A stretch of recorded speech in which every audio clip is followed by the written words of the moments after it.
let's just go for it. Is there anything anyone wants to particularly talk about or ask?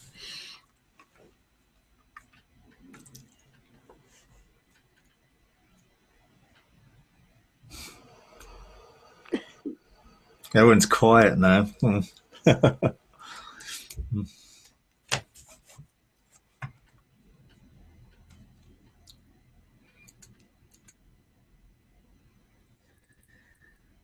Someone must have a question or something.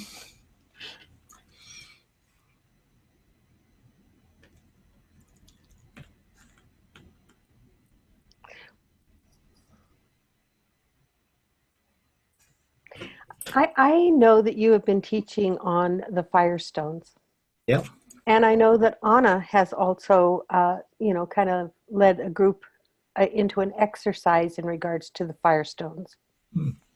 And we've been working on basically a mandate or an assignment in regards to Seattle, and the Lord asked me to step onto the Firestone of love and to go deeper into that, which entails a different concept of redemption, in that there is an executing of judgment from the Word of God that is for the purpose of the redemption of the city. Can you go a little bit more or give a little more understanding in regards to the different dimensions of the Firestones? Yeah. I guess the Firestones were my first real engagement in heaven back in 2008, which was quite a shock. And they were quite an intense experience, which at that first level very, very much was fruit of the Spirit, but in a very emotional engagement with love, joy, peace, patience, and onwards. Um, when I went back again, I was expecting something similar, but then it took me into the next level for me. Took me into a more of a governmental understanding of the character of God. So love from a governmental perspective and joy rather than just the emotions. It took me into sort of a deeper thing experience of the God wants us to legislate from and for and into those things. Now, I've been back there lots of times, but in terms of encounters, really, I've been back there 7 times. And each time I went there, it took me to a deeper level. Um, and the third time I went back took me into more of an eternal engagement with what the Firestones meant. So, love from an eternal perspective. Um, and each time it was a transformatory, almost revealing something of the precepts of God, which then set me on a cycle of change and transformation. Um, so when it comes then to love, unveiling a sense of um, redemption for a city, obviously a city is made up of individuals, but does a city have a redemptive purpose in God? Does it have a particular emphasis of God's kingdom associated with a city? Therefore, the judgment of God towards a city would be based on the evidence or of is it fulfilling its divine purpose in God? And if the judgment is, well, no, it's not, so it's guilty of not doing that, then the justice released from that would be to bring change to it so it does, not to condemn it for not doing it, but to inspire it or to facilitate it beginning to fulfill that. Now, I don't think you can separate a city from the people that are within it, because obviously a city in itself, although it does have a corporate sense of identity, it's the individual people who are in that city at any one time who are responsible for the outworking of that. So if there's going to be a judgment made, that judgment is going to be to enable life to come forth and therefore to engage the people redemptively so that those people would probably, I guess, get an insight into the redemptive purpose of the city or God's intention for it, in that way, so that they can participate in it and begin to be the people who outwork it. Um, so if the Firestones for me were all engagements with something deeper of the nature of God, and obviously most of us connect with that individually first of all. And my first engagements were very individual. It was very much, wow, how loved I am, you know. And it was a sense of feeling the intensity of love, um, which was transformatory in that it took me down a pathway that love for God meant trusting Him in a deeper way and working that out. Obviously, originally God's intention was that we would all be one. You know, that was, you know, the intention with the garden, filling the earth and whatever, that we would all be one family. And Abraham's mandate was to bless all the families of the earth. But man has turned family into territorial possession. And I think that's really the redemptiveness of that would be to bring a city back into a family perspective rather than a territorial one, or a sense of identity based on competition with another city or another identity. So I always believe that God's intention is to restore everything back to his original purpose and intention, which would have been oneness. So whatever redemptive purpose there would be, I think would always focus on the relationship and the family within that dynamic rather than just something which is more inanimate or less relational, if you know what I mean. So I do believe that being inspired by God's heart and the deeper dimensions of God's heart always takes you back to the original purpose for restoration. And there's always going to be a deeper purpose than the redemption of mankind's mess. So although, you know, a city may have within it something that God has a purpose for, we've messed it up. And we tend to think of that bringing the city back to its former glory or back to its former position within and actually that's really man's thinking. What God really wants is the restoration of relationship, both within and between that and any other group of people that are there in a sense to become one with God's purpose, rather than it being separated from others. Its sense is to come together, but to come together in the same way that everyone else comes together, which is in a manifold way or a multifaceted way, that we're all a facet of something that makes up a whole. And I think, you know, some cities would be described as a jewel in the crown of a nation or something, you know, some sort of special identity. And I do believe that there can be something which represents a facet of God's character and nature that he looks to unveil in individual groups, that when you see the whole, you get the full picture. And without the whole, you only get that one facet. And what tends to happen is people defend that one facet and focus on the one facet rather than seeing that they're only one within, you know, multiple facets. So, you know, and I think that's what God always wants to underneath to be able to bring us back to, that we are part of a whole rather than a whole in our own right.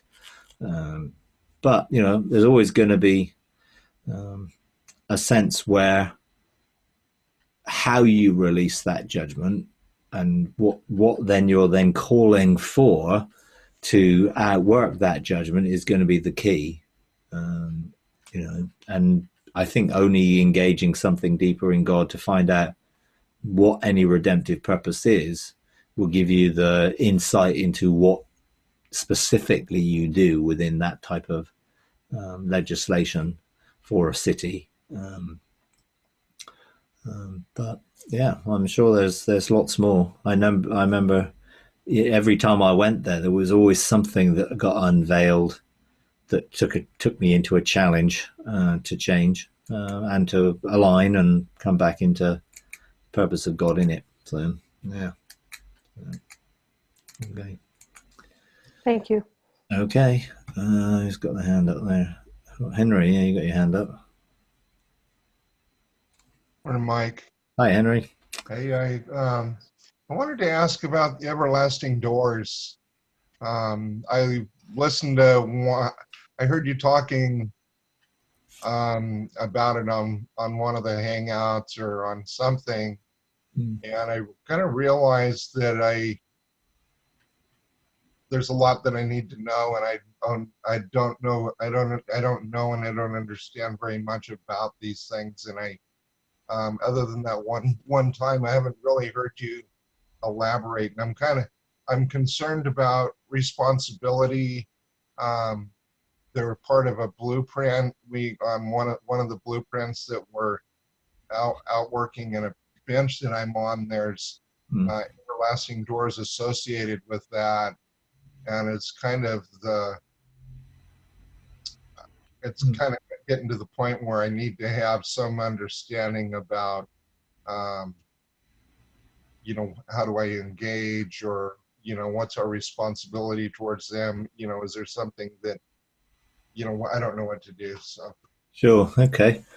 Um, I mean, in one sense, at its sort of primary level, each of us is a gateway, and and that's our first responsibility. Really, is to be a gateway and see heaven flowing through us.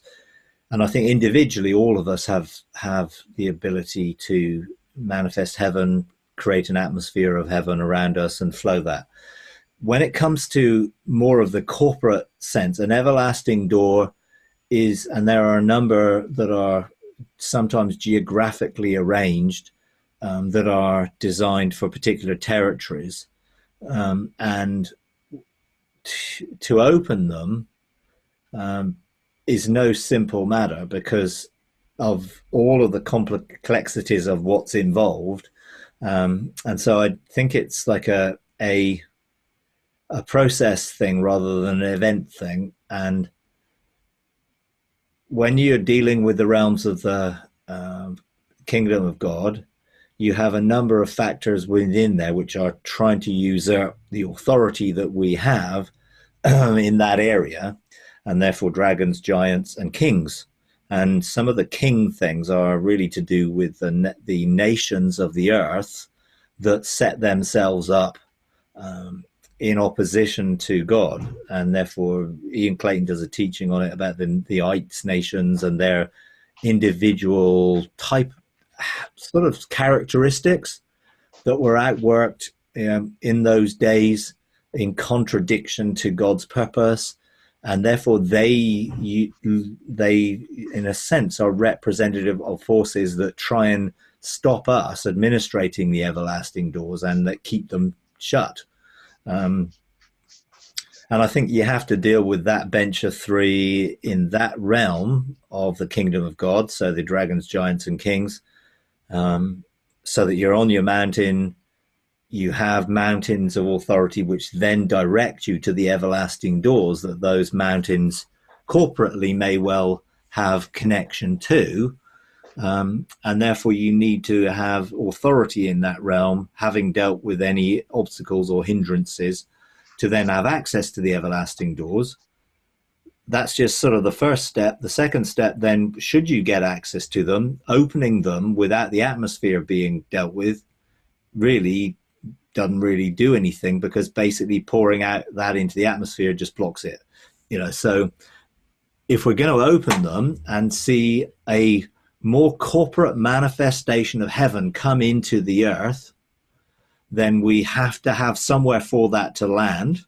So we need to have taken some territory on the earth that is representative of that door. And then we need to deal with the atmosphere so that when we do open it, it isn't going to be hindered or blocked or by the atmosphere and therefore dissipated. So there's a sort of a process there and you might sort of say, okay, sometimes when we get a move of God or a type of what we sort of generally call of revival type things, then you could say maybe one of those everlasting doors has been open over a church or a town or a city or whatever, like, Pensacola or Brownsville thing there, or Toronto, there have been occasions where you would say that seemingly happened.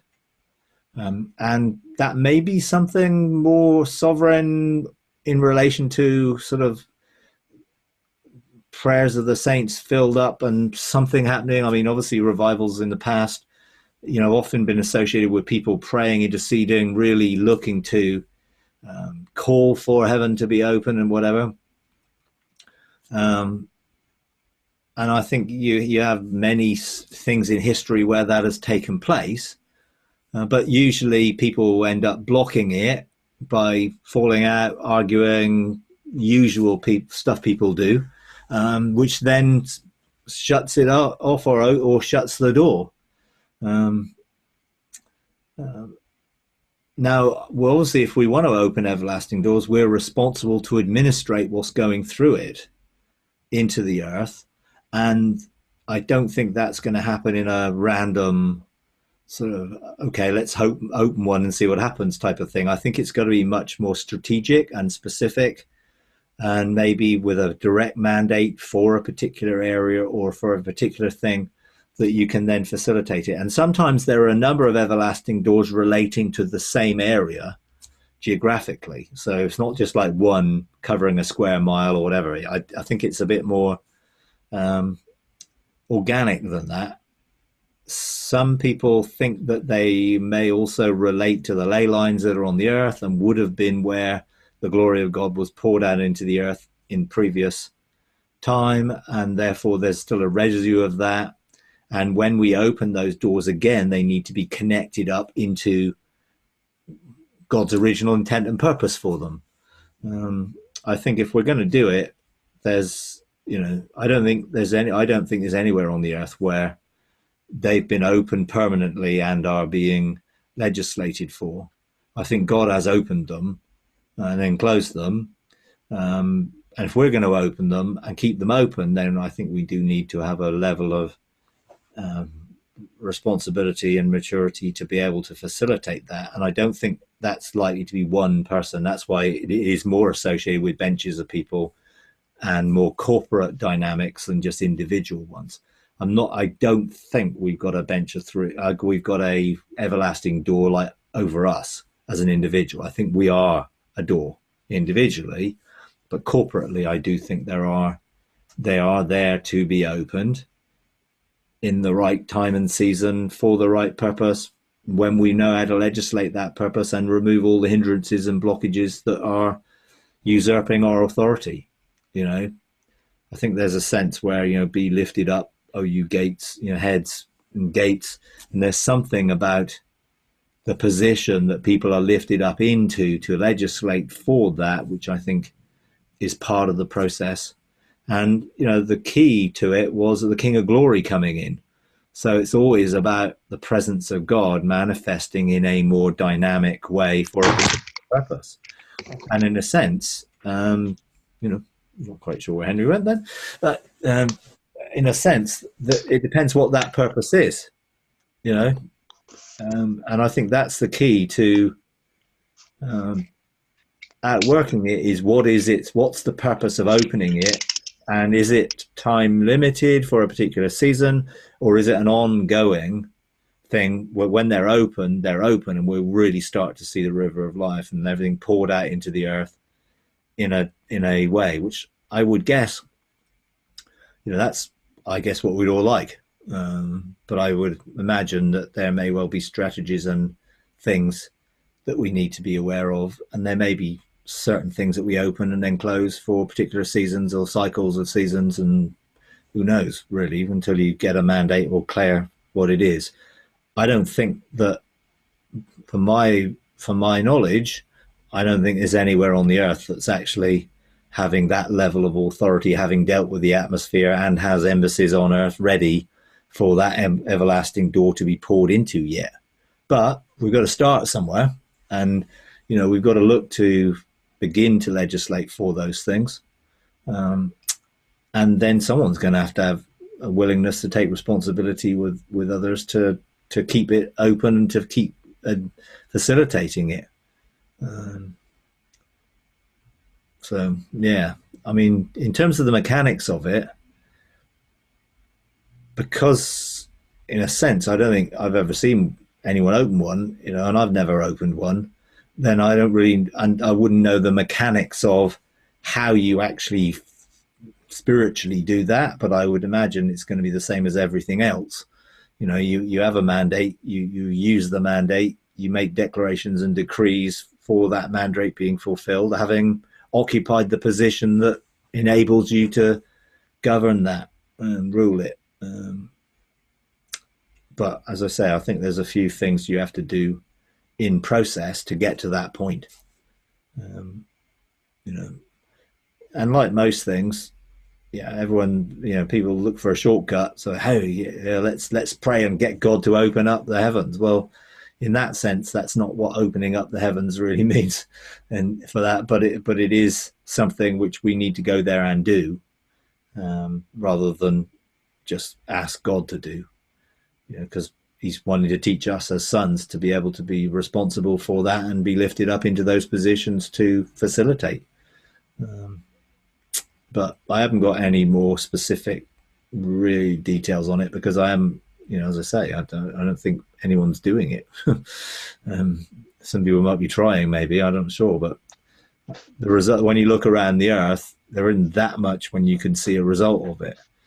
And I think whether some of the things are that when we see something moving, or whether it's just, sort of a temporary punching through the atmosphere that things sort of manifest more, I'm not sure. But when you know how to do it, you can let us all know, that's for sure. And we look forward to the time when we can all look at the situations and think, wow, that's awesome. But one of those process things which go along with several other processes to make up a bigger picture whole, I think. So, yeah. Okay, who's next? Deborah, you got your hand up there. Couple questions. The first one I had was about back to Firestones. The fact that you said you've only been there like 7 times, it makes me question: is it a place that we can go to regularly? Well, I've been there. I've been to see them lots of times, but I've been on 7 distinct encounters which were life-changing and took me to different levels. So there are 7 levels that I've gone to of each of the stones. I mean, you can go and observe them, and you can go there. I think, and there may be the fact that you can go and engage. I believe that the 9 stones are representative of 9 steps of ascension, and there are 9 levels to that ascension. 9 being 333 of God, and then 9 being again 333 of God. So there's 81 sort of there in terms of 9 nines. Doesn't mean you can't go there or see them. I've just had experiences where each one has been taken me 18 months or longer to have it outworked. Going back there again and again, I think I would have been wrecked. I think, it was enough to have that encounter worked out over 18 months or so, because that's how long it took for that to become in my life fully functioning, really. And the last time I went, I still don't have a real cognitive grasp of what it was about, although, I have sort of a sense of the general area that it was at, but not necessarily a specific one. But I wouldn't go there unless, you ask for a mandate and ask Jesus to take you there. And if he takes you there, great. If he says, well, wait a bit, or there's some things I need to do first, then go through whatever process it takes for that. you know, my first encounter really from a heavenly perspective was on those Firestones. So I didn't have any other experiences at that time. So it may be that there are some initial experiences which begin to really be life changing, and then you get other experiences later on, depending on the season and how long it takes for that to work through. I mean, I went there in 2008. I don't think I went back there until definitely after 2012. So it was 4 years at least between those first two encounters, and then each time it's been another at least another year to 2 years when I felt led to go back, you know, to go and engage, you know, and I think this is the key to it. Do what you're led to do, or what Jesus shows you to do, rather than just do it because you would like to find out about them or experience them. I think it is such a profound thing. It'd be better for it to be led by God. He took me there in my first encounter. I had no idea where I was or what was going on. He took me there. So it wasn't something I had ever even envisaged or even knew about. I mean, I didn't even know what they were. I mean, they were just, the encounter was such an overwhelming experience. I had no real knowledge at that point of what they were. Later, it became more apparent, you know, when I started to see transformation from a DNA of God and 9 stones and 9 ascension steps and all that stuff. But hey, if you set your desires of your heart on there, you're more likely to see your desires realized than not. So be open for it. So yeah. Okay, thank you. Okay. Like, if it's okay to ask another question, or does somebody else have something? Well, okay. No one's got their hand up. So okay. The other question has to do with the everlasting doors. As you were talking about that, I was wondering: do those doors need to be open? Is that opening of those doors? Is that something towards the full restoration of all things? Or like does the everlasting doors over a region is that necessary for the full functioning of an embassy of heaven in that area? I would say probably both. I mean, I think the embassies of heaven, who are establishing heaven on the earth and are functioning under heaven's government, I think will need an everlasting door open, or more than one, perhaps depending on how big an area it is. I think Jesus talked about living under an open heaven, you know, when he talked about the angels ascending and descending over the Son of Man. And I think there's a sense where each of us ourselves is a bridge between heaven and earth, which is why I think heaven can flow through us. But this becomes more of a corporate thing, which I think needs a different function.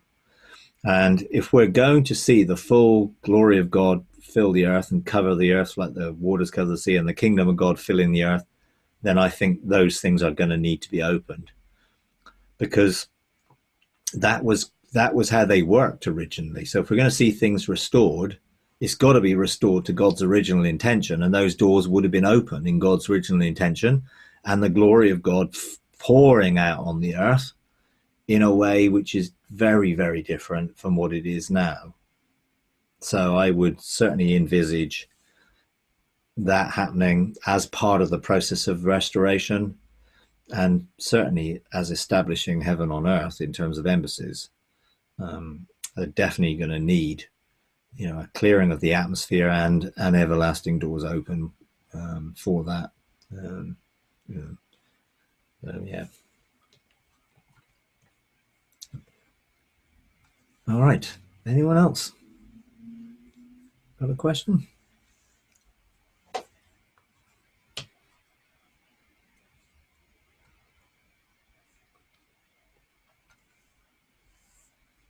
Can I just ask it, since no one else has got their hand raised? Yeah, go on. All right. This goes back to Paulette's question about the redemptive gifts.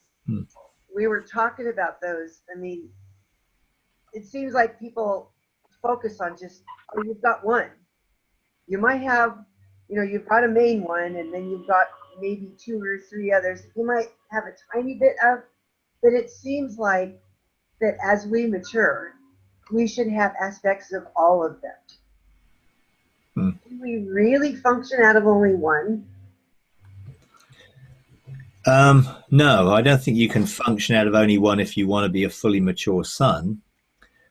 But I think there's a primary sense of how we're wired by God that we first begin to recognize and realize he made us that way. But as we mature, we should be coming into the fullness of sonship. And I think that means Jesus would have functioned in all of them. And if we're going to function like he did, then we do need, in a sense, all of them able to function at least, and us being able to outwork that at different times and seasons. I think Jesus, fully represented the Father and therefore carried the Father's heart, and the Father's heart obviously was for all of that, in a sense, because it's a representation of his government and his love and grace and mercy, and all outworked in through servants and through teachers and prophets, and in a sense the redemptive sign of that, rather than the spiritual gift side of it, which is more to do with our maturing in identity in sonship, which must be to be conformed to his image. And I do believe, therefore, all of it should function. Now, whether it will all eventually function equally the same amount, I guess probably be depending on the level of maturity in which we're conformed to his image, or the image of sonship, in that way. And I guess some of it would be when I certainly definitely functioned in prophetic teacher, and I had ruler as pretty much the same sort of score, although I didn't relate to ruler in the same way. It's almost like I learned to rule, rather than it being intrinsically how I'm wired.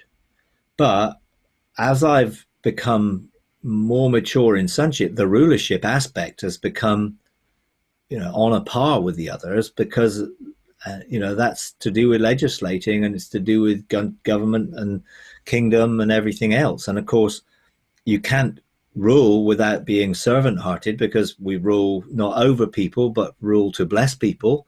So, Jesus said, I come to serve and not be served. So each of them becomes, I think, more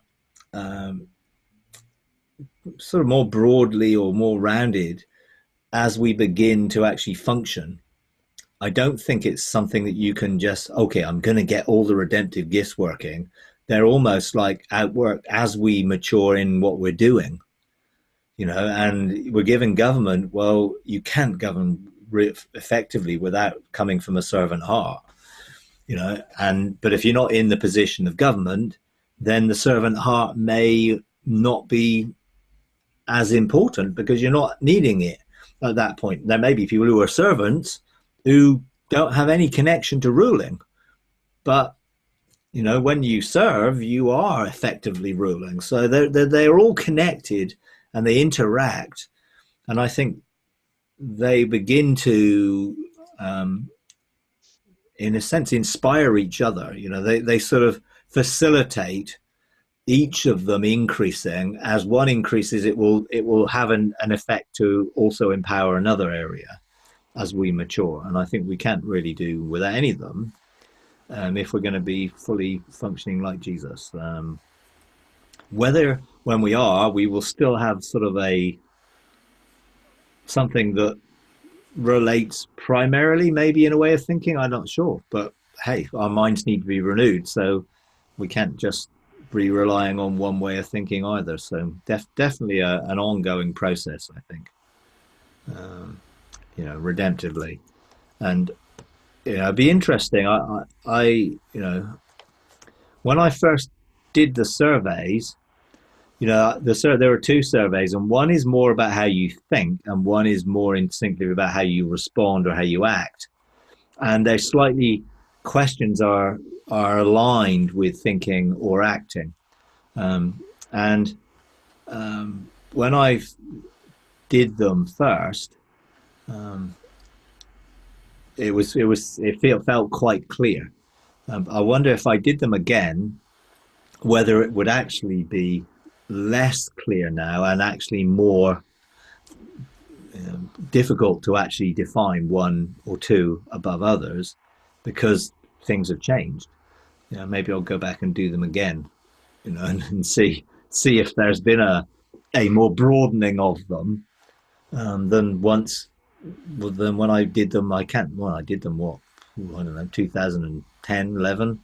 So initially, and I don't think I've done them since. So in 8 years or whatever, maybe it will be interesting to do.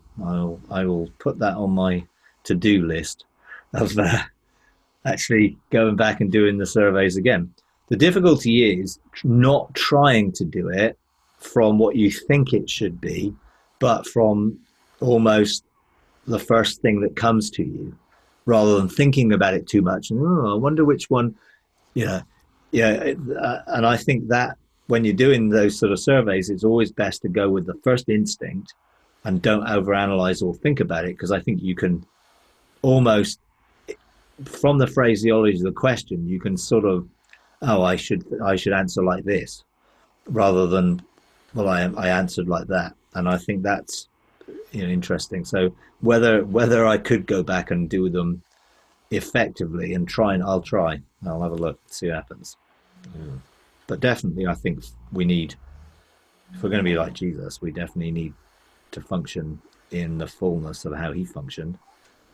Well, part of the reason I asked the question is when they first came out, like 40 years ago.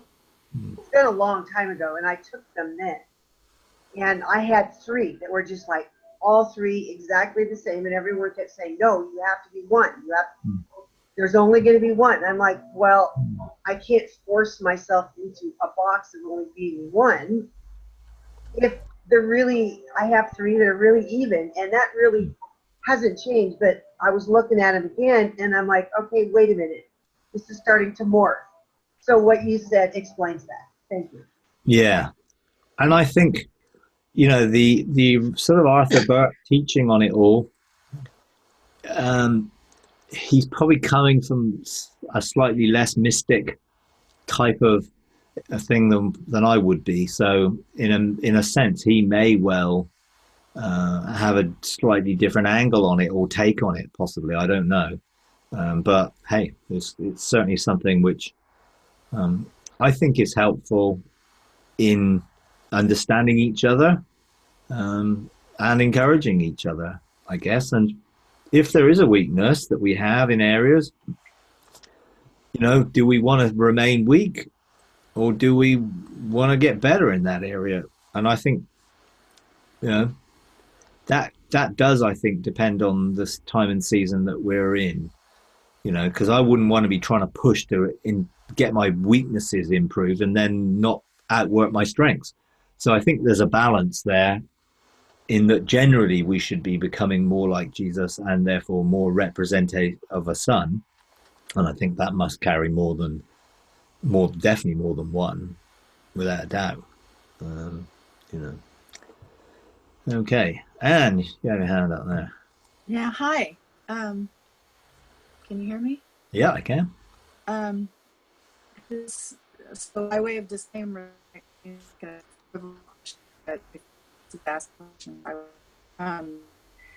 the whole Marvel universe in the films, do you think that's kind of an attempt to hinder what we're trying to pursue, or do you think it can serve, with the discussion of the quantum realm and portals? Do you think it can serve us, when we're trying to talk to people? I mean, definitely. I mean, I totally relate to the underlying premise that as sons, that we have abilities which are not yet fully released, and that there may well be things there within that which are very much related to how we will be able to do things. One of them, I mean, Doctor Strange was one that I really related to on hey, we can interact and use things to create realities and to shape and change realities, and see possibilities. And I think the Infinity Stones themselves, I think, do relate very much to things which I believe we should be able to function in. Now, obviously, they're made into stories which are entertainment, but it doesn't mean that there isn't something prophetic that people are picking up behind it, which does have an inspirational thing, which I think also feeds into there are other dimensions, and those other dimensions may also need to be restored, and therefore, the whole thing of Thor and Asgard and sort of all that type of almost sort of, well, it's sort of some dimensional thing that's connected, and you have the thing of the Bifrost, which can connect you to different. I mean, all of this stuff, is I think inspirational, and when we're looking at doing this in a spiritual way, having terminology that you can relate to people with, I think, it's just finding the ways to relate to it. Wormholes and micro wormholes and, connecting to another realm and all of that stuff, I think is absolutely how we're going to do this and what we're learning to do. Some of it, there's different takes on a lot of the how, and some of it's obviously through technology, and some of it seems to be through the power of the mind. Sort of Doctor Strange was not technology. It was actually able to do that in terms of a creating reality choice, whereas Iron Man is sort of very much all technology, and I think I don't believe the technology side of it is what we really should be pursuing. You've got a mixture really. You've got Iron Man, Ant-Man, which are wearing suits, and you've got, some of the others, War Machine, they're all wearing suits. So a lot of that is more to do with technology, whereas some of the things are more to do with innate abilities, some of which are triggered by certain things. And I think we should be looking for what abilities as sons should we have that are obviously reflected in Jesus's sonship, but using quantum understanding and quantum tunneling and frequency and vibration, and using frequency and vibration to effectively bring change and transformation or open things. All of that, I think, is valid.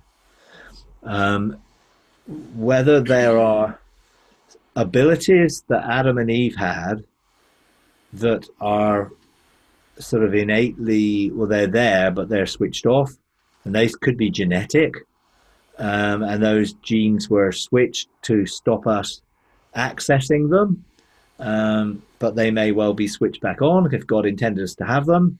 That I would more relate to the TV series Heroes, which was more about and there are other ones which are more about metahumans, or things which are more about abilities, which are genetic, X-Men and things like that. They're sort of almost like the mutant gene type thing. Well, I do believe within what they used to call junk DNA, which is sort of the 97% of DNA, which is not primarily there about what we look like and those things. There's a whole load of switches and triggers, which I do believe potentially have abilities that can be turned on. Now that is fun to think about, and again, whether some of that is because they're picking up something in the prophetic atmosphere, and therefore they're creating these things because there's a shift in humanity or a shift in our abilities and a restoration of sonship abilities. Adam definitely functioned very differently before and post what he did, the fall. So I know they used sound, and I know they used light in early days to move things, to cut things, to which was actually focused through particular things. Now we've tried to, and have succeeded technologically to mimic some of the abilities, but were we able to focus sound and light through instruments, or were we technology, or were we able to focus light and sound more from a physiological thing? And again, you have certain of the Marvel universe or the DC universe, you know, the white canary and the black canary, who could use the power of their voices to effectively do all sorts of damage. But, you know, in a sense, you know, it's like, well, why not? You know, and even if potentially the restoration of all things will take us back to what God intended, was he ever intending it to stay there? Or was there always going to be an increasing abilities that began to manifest as we continue the process of discovering sonship in relationship to him? Just because it has been one way doesn't limit God into unveiling more and more and more and more as it goes forward.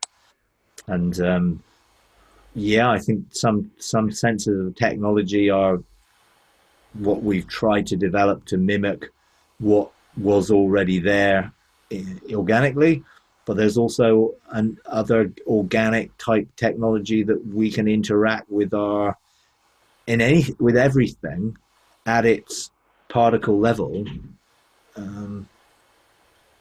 because essentially quantum physics says that everything's made up of energy strings, and they are the smallest particles which will respond to sonship to form other things.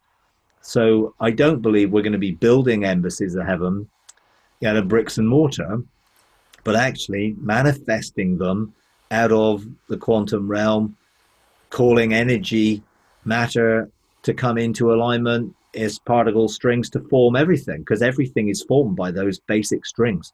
Every particle, and therefore every atom and every molecule, is actually formed out of the minutest vibrations of energy, which actually is the creative voice of God.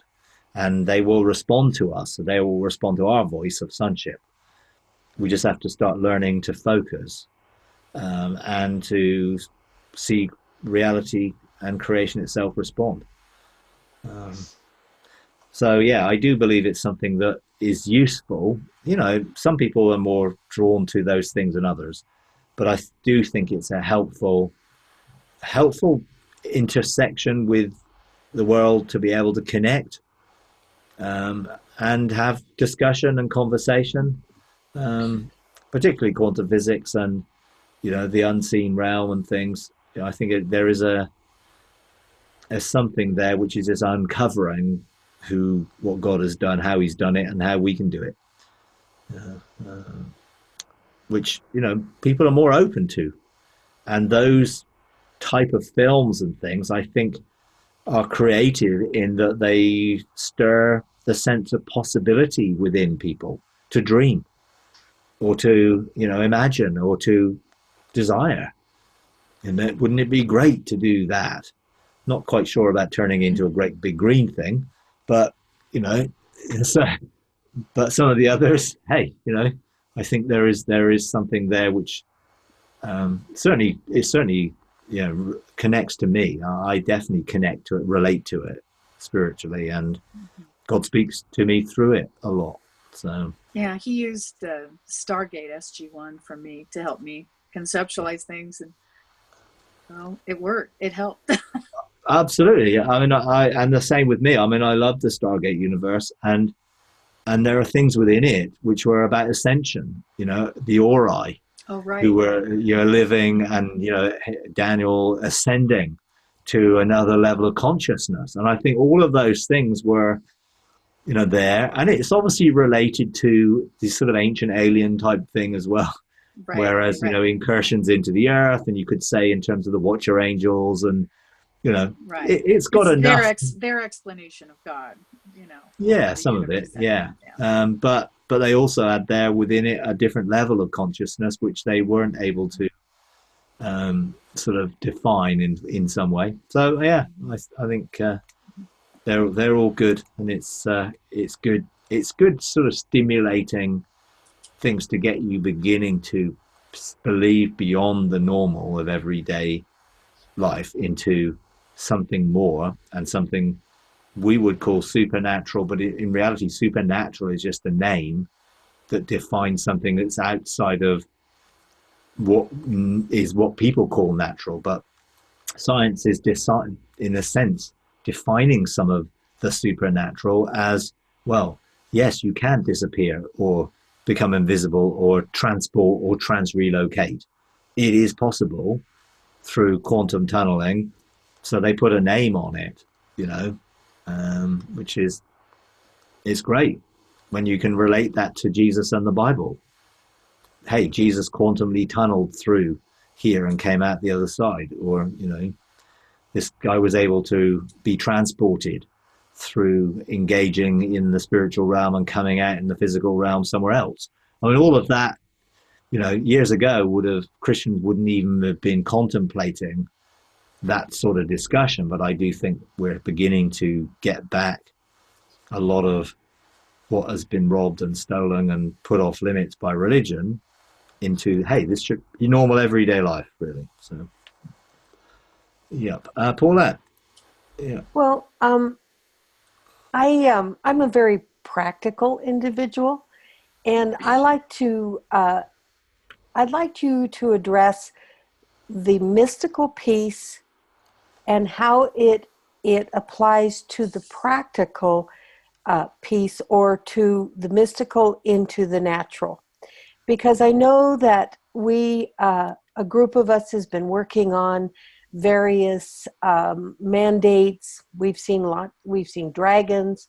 We have placed swords through them as placeholders, and yet our desire is not only to connect with God in a deeper way, but also to apply what we're learning into the natural to change the natural. Could you kind of address the connection and how to do that? Or well, I think ultimately, I think what you're talking about is living from a place of rest.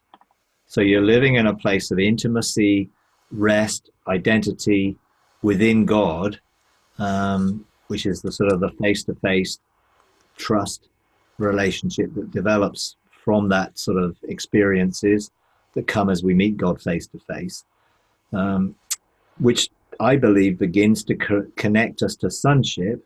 And that connection is the connection with creation and its restoration. So ultimately, the more we come into a harmonious position with God, within ourselves and with each other, that begins to affect how creation is responding to us in sonship. And therefore, I think the manifestation of bringing back harmony comes from the restoration of our harmony with God, the harmony between spirit, soul, and body, and the harmony between each of us, which, unity commands a blessing. So, you could say rest is the harmony between, spirit, soul, and body, that we're actually at rest with ourselves, in rest, in relationship, because he's dwelling in us and we're dwelling in him. So all of the mystical thing is all about us in him in us in sonship connecting to creation, and therefore being part of, it's almost like finding our place or position within creation in light that enables us to begin to function. And everything of rest will lead us eventually to responsibility. It's just, some people want the responsibility without having ever entered rest, and they're not ruling in relationship. And some people don't want responsibility, they just want the soaking in rest. We've got to have both. And I think the more we enter into the heart-to-heart relationship with God, so we have this cardiogenosis, heart-to-heart knowing the heart of the Father, the more, as sons, we will begin to outwork at the heart of the Father towards creation itself. So I don't think it's something which is can be formulaic. It has to be relational, therefore it has to be processed. And you enter into the rest, and then that changes you. And then you into another level of rest, and that changes you. And ultimately, the change and transformation is recognized by creation. So they recognize our revealing as sons. Now, I used to think in the past, we are going to be revealed one day in a twinkling of an eye type thing. And all of a sudden, here we are, as sons revealed, and God reveals us to creation. I actually feel it's a revealing. What it says is the revealing of the sons of God. Creation is longing, waiting for the revealing of the sons of God. I don't believe that's event. I believe it's process, in that the revealing is the unveiling of our sonship step by step, one degree of glory to another, as we begin to radiate and shine and carry the right frequency and be that light. Then creation will respond to us, because we will be revealed rather than hidden.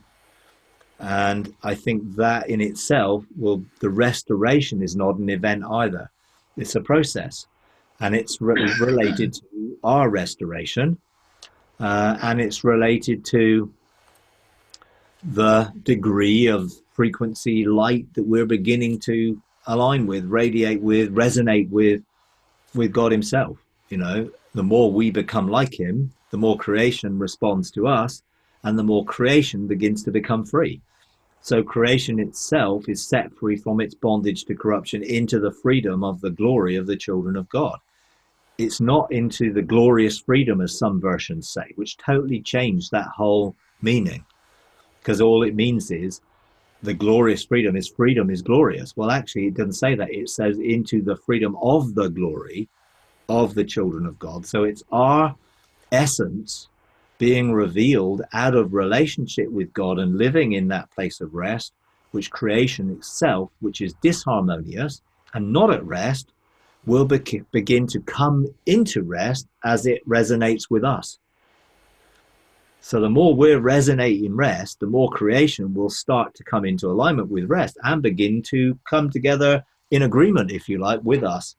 So it's really, for us, the more we're at that place of peace and rest and in our identity essentially being, because I think when we can be, then that's when the frequency and everything starts to really manifest.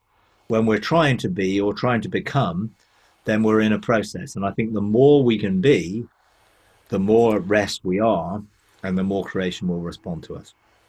How it responds to us is another matter, because I think there's something sentient about it all, which goes beyond just the inanimate. And we're talking about creation itself, not just people. And I think there is something there to relate to within creation, which is beyond really where a lot of people are at the minute. And people are starting to touch on it. And I think they're starting to touch on elementals and different things like that, which are almost the sentience or the way God has made creation to respond to somebody. It's either going to respond to us or it's going to respond to negative us, if you like. And at the moment, it's responding and groaning, with a sort of a deep groan that we need to answer. And I think rest and being is part of the answer of that, really. So, yeah. Okay. Thank you. All right. Okie dokie. All right. Okay, I'm going to leave it there. Nice